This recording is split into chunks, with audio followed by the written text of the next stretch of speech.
odeeffannoo biyya keessaa kanumaan xumuruudhaan odeeffannoo bargamattuu Incoo Premier League England bara dorgommii haaraa 2026-27 eda galgala eegaleen Arsenal injifachuudhaan milkiidhaan bara dorgommichaa kan eegalee Arsenal kaleessa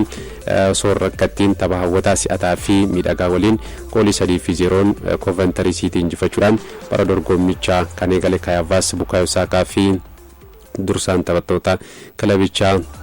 Martin Odegaard taphattoota goolii injifannoo sadan kan Arsenal taphattoota galchanidha. Arsenal jalqaba haga xumuraatti olaantummaa fudhachuudhaan Coventry City injifachuudhaan qabxii 3 kan milkeeffate. Goolee kan Arsenal David Raya hanga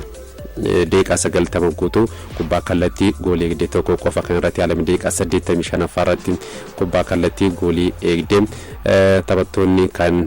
Coventry City kan irratti yaalan filannoo jalqabaatiin gara dirree kan seen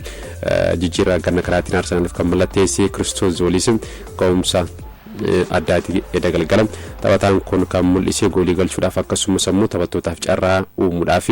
sochii bayeessaa tapha kaleessaatiin taphattoota mul'isan keessaa isa tokko ga'umsa edaa galgala mul'ise kanaan kan itti ufutaanaan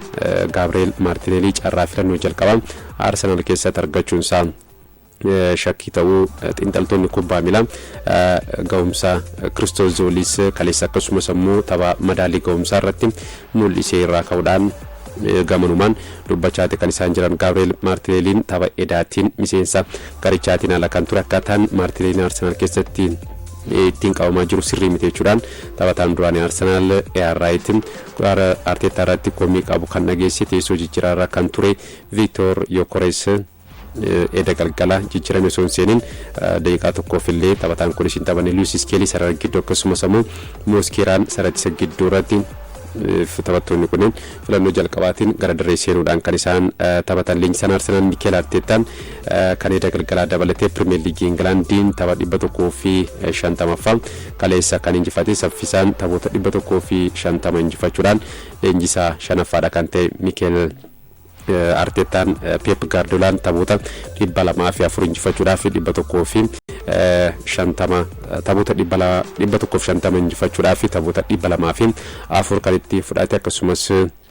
Jose Mourinho, Jurgen Klopp, Sir Alex Ferguson sadarkaa lammaffaa hanga afuraffaa kan isaan qabatan. Taphoonni Premier League England irratti fudhaan harawaaree booda sa'aatii 8 fi walakkaa irratti Hull City Manchester United sa'aatii wal fakkaataa 11 tammoo Everton Crystal Palace FC Town Sunderland Nottingham Forest Leeds United galgala sa'aatii 1 fi walakkaatti Brentford Tottenham waliin kan taphatan ta'a. Borussia Dortmund Manchester City Bournemouth Newcastle United